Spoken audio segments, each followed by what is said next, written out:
Started with the mold. It always does. The black, creeping kind that clings to walls like nicotine-stained guilt. Tenants scream about it like it's the second coming of the plague, and I am the designated exorcist of mildew. But this wasn't just any mold. This was a symptom, a warning sign. The canary in the coal mine of a much more sinister problem. Trevor of Unit 3, a dingy apartment complex on Mulgrave Road. A beast of a man. Bald as a cue ball, tattooed like an outlaw priest, and reeking of some unholy cocktail of bong water, wet carpet, and despair. The kind of tenant that gives property managers night sweats and liver damage. I'd inherited him from the previous manager, some poor soul who fled the job and moved to Tasmania. For his mental health, I knew the minute I saw his name on the spreadsheet that this one was going to end in blood or paperwork, probably both. It was a Tuesday morning in January, 38 degrees Celsius, humidity high enough to liquefy your brainstem, and I was deep in the throes of a savage hangover brought on by discount rum and a tactical misjudgment involving mango-flavored vape juice. My phone rings. It's the receptionist from the office, her voice warbling through the line like she's phoning from the mouth of hell. Unit 3's gone. Feral again. She says. I stare at the ceiling fan. It's spinning counterclockwise like a whirlpool of regret. I'm on it, I say, after desperately trying to think up an excuse, but you can only ignore Trevor for so long before the universe sends a cyclone or a fire inspector to finish the job.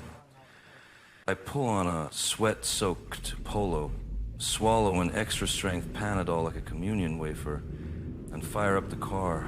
The drive to Mulgrave Road is a blur of tropical decay, old motels, closed TABs, wild-eyed men chewing on servo hot dogs like they're the last meal before a firing squad.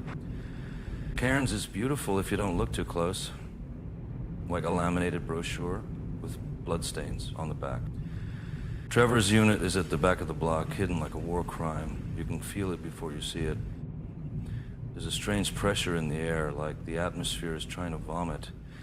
I step out of the car and the heat hits me like a wet sock full of meat. I knock. Nothing. I knock again, harder. Then the door opens slowly, revealing the beast in its lair. Trevor is shirtless, barefoot, and covered in some kind of paste.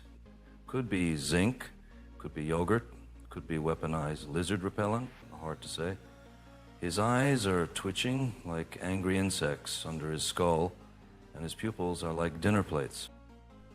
You John? He asks like he doesn't already know, like we haven't danced this bloody tangle every fortnight since Easter. That's me, I say, stepping inside with instant regret. The stench hits like a rogue wave of ammonia and burnt rubber. There are pizza boxes stacked like architectural ruins, 2 ferrets running free, and what I think is a large pot of beef stew, slowly fermenting in the corner. There's psytrance music blasting from a Bluetooth speaker wedged into a bowl of spaghetti. There's mold everywhere, I say, trying not to gag. Trevor shrugs. Adds character. That's when I see the mushrooms.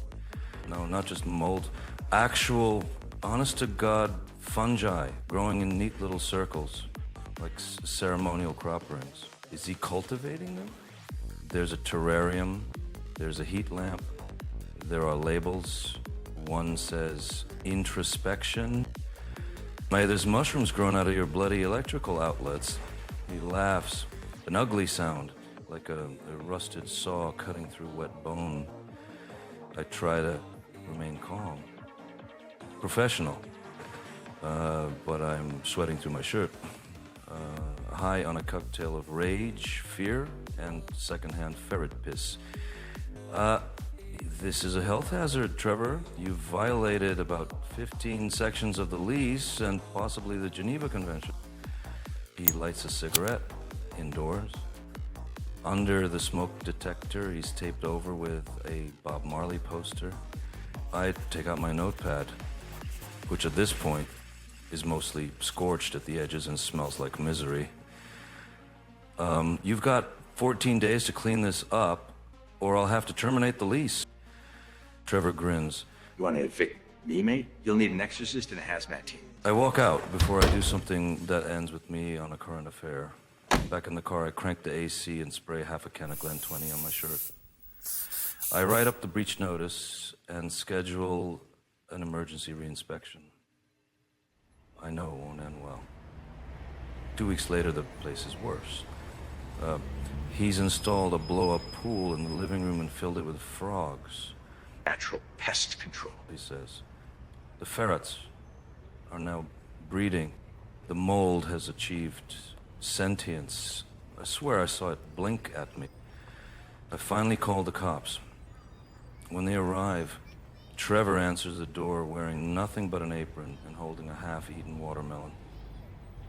They ask him politely to vacate. He says something about sovereignty and disappears into a crawl space. Eventually, with the aid of 3 officers and a very patient RSPCA worker, we reclaim the unit. Trevor resists, briefly, but is escorted out in a sarong and a Viking helmet, shouting, You can't evict a soul, man! I hear him yelling something about chemtrails in the air vents and reptilian landlords as he walks away down the street and into obscurity. As I stand in the doorway of the now evacuated hell hole, surveying the damage and calculating the cost in both money and sanity, I wonder if it's all worth it. The endless calls, the late-night emergencies, the human chaos stuffed into boxes we call rental properties. Then I see it, a fresh patch of black mold blossoming behind the fridge like an omen. I need a new job, I whispered, but we both know I'll be back. There's always another Trevor. Always.